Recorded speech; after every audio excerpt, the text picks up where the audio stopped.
বিসমিল্লাহির রহমানির রহিম। সম্মানিত ফেসবুক বন্ধুগণ এবং ইউটিউব চ্যানেলের যে যেখান থেকে দেখছেন, দেশ কিংবা প্রবাস, আমি এই মুহূর্তে national life insurance PLC Chattogram Bandartila Patenga zonal office থেকে সবাইকে জানাচ্ছি আন্তরিক শুভেচ্ছা ও অভিনন্দন।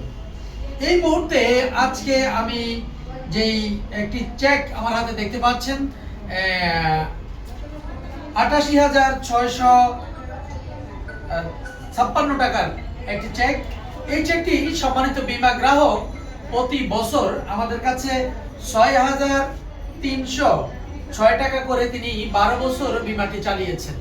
এই 12 বছরের মধ্যে 4 বছর পরে সম্মানিত বীমা গ্রাহক একটা সার্ভাইভাল বেনিফিট নিয়েছিলেন। 4 বছর পরে 16,250 টাকা, আবারও 4 বছর পরে আরেকটি সার্ভাইভাল বেনিফিট নিয়েছিলেন 16,250 টাকা।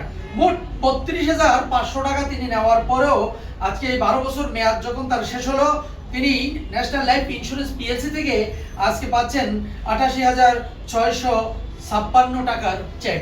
আমি সম্মানিত বীমা গ্রাহক জনাবা রুজিনা ম্যাডামকে আমি জিজ্ঞেস করব, ম্যাডাম আপনি আজ থেকে 12 বছর আগেই ন্যাশনাল লাইফ ইন্স্যুরেন্স পিএলসিতে এই বীমাটি করেছেন। বীমাটি কোন অফিসে কোথায় করেছিলেন? আমি আমার বাসাতে করেছিলাম। বাসা কোথায় ছিল? দোপাদিগির পরে কে করাইছে আপনাকে বীমাটা? আমাকে করাইছে যে রুবেল। হ্যাঁ, ও আমার পরিচিত, তো ভাই সম্পর্ক লাগে। আচ্ছা। ও গেছিল আর ওর সাথে আরেকজন গেছিল। ওরা দুজন মিলে আমাকে বুঝাইছে, তারপরে উনি ওদের সাথে করছি এটা। তার মানে এই পতেঙ্গা জোনেই তিনি আমাদের পতেঙ্গা জোনাল অফিসের এজিএম জনাব রুবেল সাহেবের কথাই বলেছেন, তিনি ওনার মাধ্যমেই এই ইন্স্যুরেন্সটি ন্যাশনাল লাইফ ইন্স্যুরেন্স পিএলসিতে 12 বছর আগে করেছিলেন।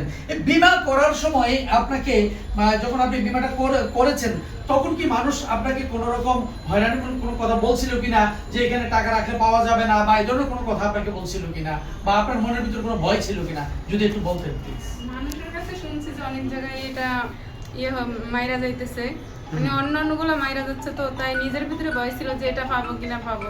হ্যাঁ। রুবেলকে যখনই টাকা দিছি তখনই আমি এটা বারবার ওকে জিজ্ঞেস করছি। হ্যাঁ, যে আমি সব জায়গায় তো মাইরা যায়, এটাও হয়তো আমি চাকরি করি কিংবা কষ্ট করে টাকা রাখি, এটাও হয়তো পাবো না। তো মানে সবসময় আমার আশ্বাস দিছে যে না, এটা পাবেন। তো মানে এই ভরসাতেই বেশি অংশভাগ চালাই গেছি। আচ্ছা, মানে মানুষ ওনাকে বলেছে আজ থেকে 12 বছর আগেও তিনি বীমা করার পরে প্রতি বছরেই যখন তিনি প্রিমিয়ামটা জমা দিতে আসতেন, তখনই তিনি বলতেন টাকাটা পাবো তো।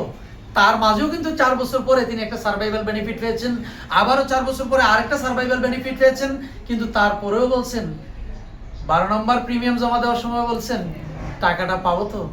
কিন্তু সবচেয়ে মজার কথা হলো, তিনি আমাদের কাছ থেকে ওনার গত মাসেই বীমার মেয়াদ শেষ হয়েছে।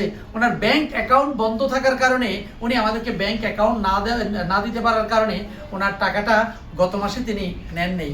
তিনি ঈদের বন্ধ শেষ করার পর তিনি এসে ব্যাংক অ্যাকাউন্ট খুলে গত 8 তারিখেই আমাদেরকে ব্যাংকের অ্যাকাউন্ট নাম্বারটা দিয়েছেন, এবং 8 তারিখ সকালে তিনি দিয়েছেন, আমরা বিকালেই ওনার চেকটা ইস্যু করেছি 8 তারিখ।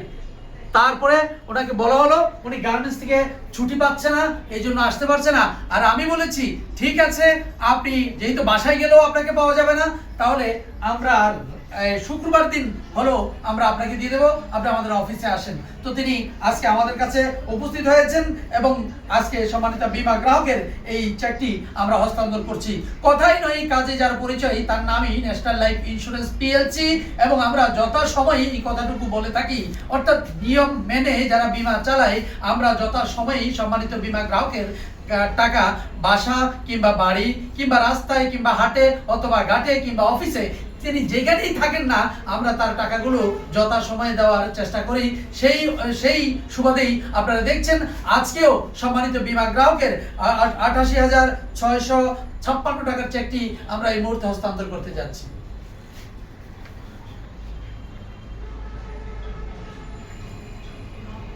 ধন্যবাদ সম্মানিত বীমা গ্রাহক জনাবা রুজিনাকে, তিনি আমাদের কাছ থেকে 12 বছর মেয়াদ শেষ চেকটি গ্রহণ করলেন।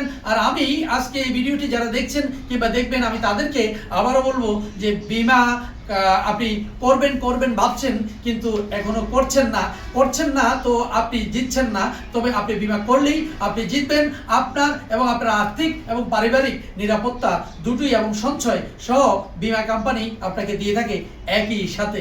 তো বীমায় বিনিয়োগ করুন, আপনার আর্থিক এবং পারিবারিক নিরাপত্তাটুকু বুঝে নিন। সবাইকে আবার national life insurance PLC Patenga monitoring এর পক্ষ থেকে আন্তরিক শুভেচ্ছা ও অভিনন্দন জানিয়ে আজকের ভিডিওটি এখানে শেষ করছি। আসসালামু আলাইকুম রহমতুল্লাহ।